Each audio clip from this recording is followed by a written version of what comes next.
ठीक है। तो हमने एनाटॉमी और फिजियोलॉजी का व्यू ले लिया सुपरफिशियल।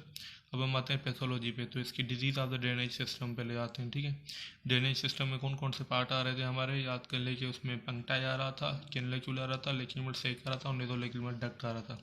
तो इसमें क्या है, नेज़ोलेक्रिमल डक्ट की हम डिजीज़ पढ़ते हैं। ठीक है, अब इसमें कुछ कंजेनाइटल होती है और कुछ क्या होती है, एक्वायर्ड होती है। ठीक है, कंजेनाइटल और एक्वायर्ड। उसके बाद हम पढ़ेंगे डेक्रोसिस्टाइटिस।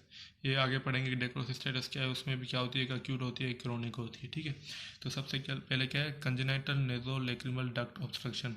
अच्छा, ये किस वजह से होती है, non canalisation of the membrane at the lower end of the nasolacrimal duct. मतलब नॉन कैनलाइजेशन का मतलब ये होगा उसमें कोई कैनाल फॉर्मेशन नहीं होगी, कोई ओपनिंग नहीं होगी, वो क्या होगी, बंद होगी। नॉर्मली क्या होता है कि पहले तो वो बंद होती है, लेकिन फीटस जब कुछ वीक्स के बाद, बच्चे के कुछ वीक्स के बाद ये क्या हो जाती है, ओपन हो जाती है। ठीक है, तो क्या होता है इसमें, क्या होगा कि इस डिजीज़ में ये ओपन ही नहीं होगी, ये नॉन कैनलाइज रहेगी, मीन्स नॉन ओपन रहेगी, क्लोज रहेगी। ठीक है, at the lower end of the nasolacrimal duct. ठीक है, ये बीसीक्यू पास्ट में भी आया हुआ है कि कंजेनिटल नेज़ोलेक्रिमल डक्ट ऑब्स्ट्रक्शन किस वजह से, non canalisation of the membrane. ठीक है, नॉर्मली मेम्ब्रेन वगैरह पड़ी होती है, उसका कैनाल बनता है, उसके बीच में ओपनिंग बनती है, लेकिन इसमें वो नहीं बनेगी।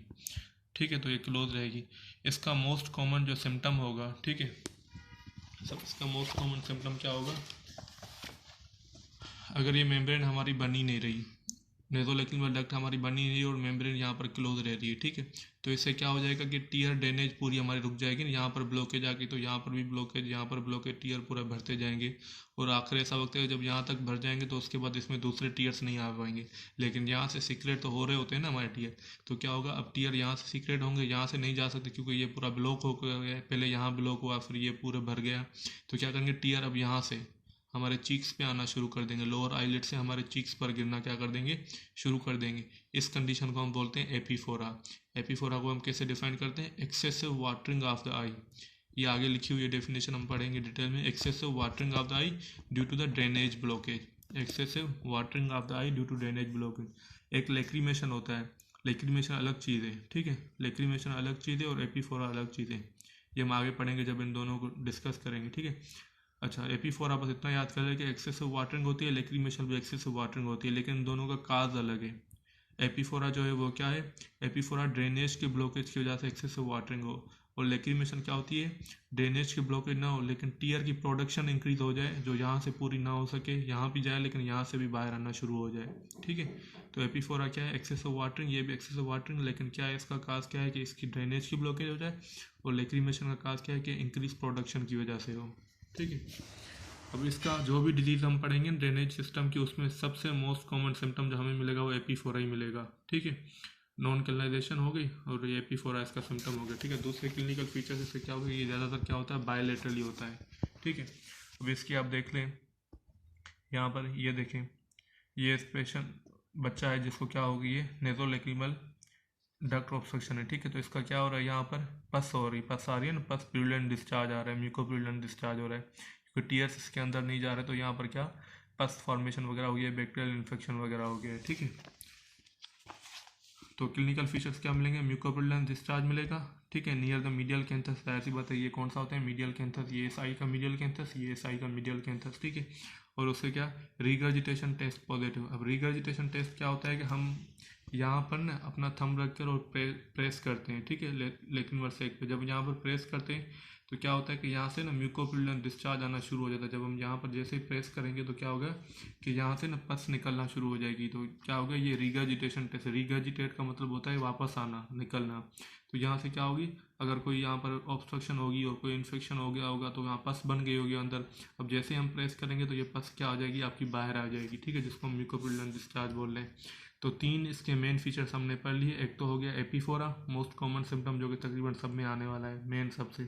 उसके बाद म्यूकोप्यूलेंट डिस्चार्ज और दूसरा रिगर्जिटेशन टेस्ट पॉजिटिव। ये तीन चीज़ें आप याद कर ले। ठीक है, अब इसकी कॉम्प्लिकेशन है म्यूकोसिल, वही पस फॉर्मेशन वगैरह, कंजक्टिवाइटिस, कंजक्टिवा की इन्फ्लेमेशन हो जाए, या डेक्रोसिस्टाइटिस अक्यूट, क्रोनिक डेक्रोसिस्टाइटिस, और फिस्टुला फॉर्मेशन। ये आगे मैं तस्वीर दिखाऊंगा और डिटेल में पढ़ाऊंगा। ठीक है, उसके बाद क्या है, ट्रीटमेंट।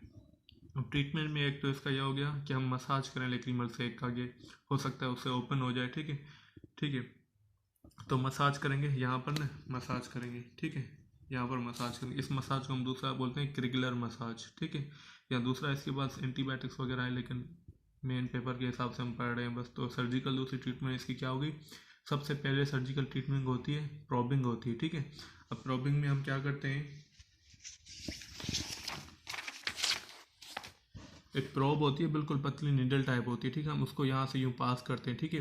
तो ये पंक्टा से पास होती है, फिर कैनुलिकुला से पास होती है, फिर आपकी सेक से पास होती है, ये पूरी मेम्ब्रेन से पास होती है।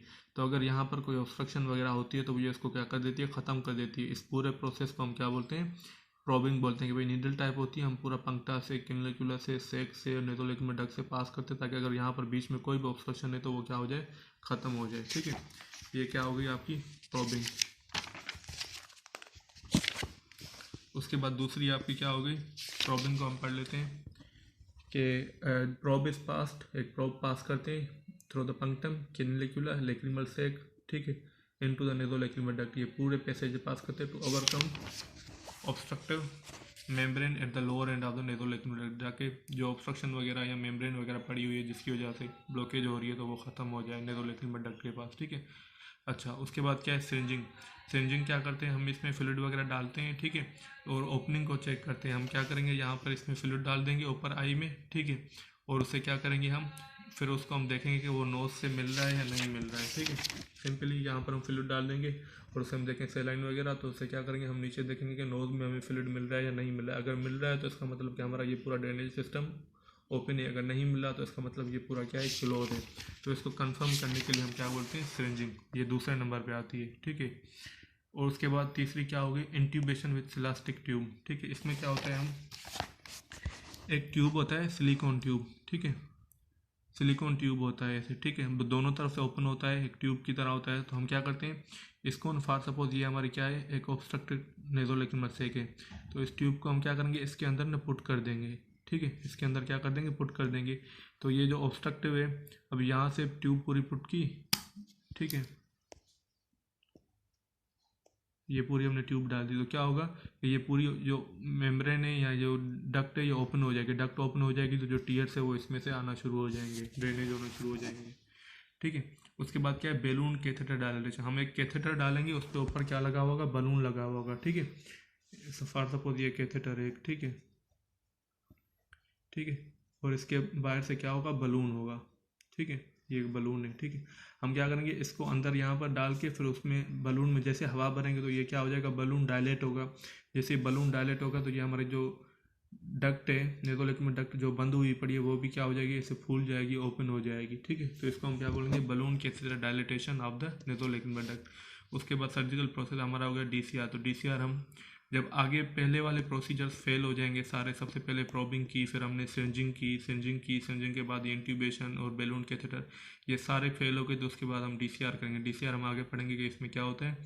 अच्छा, एक चीज़ याद रखनी है कि ये बीसीक्यूज आया हुआ है पास्ट में कि सबसे प्रीलिमिनरी ट्रीटमेंट, प्रीलिमिनरी मीन्स सबसे पहली ट्रीटमेंट, प्रीलिमिनरी मीन इनिशियल या स्टार्टिंग ट्रीटमेंट कौन सी होती है हमारी, तो उसमें ऑप्शन है प्रॉबिंग और सिरिंजिंग। ये बीसीक्यूज पास्ट में आया हुआ है, ठीक है।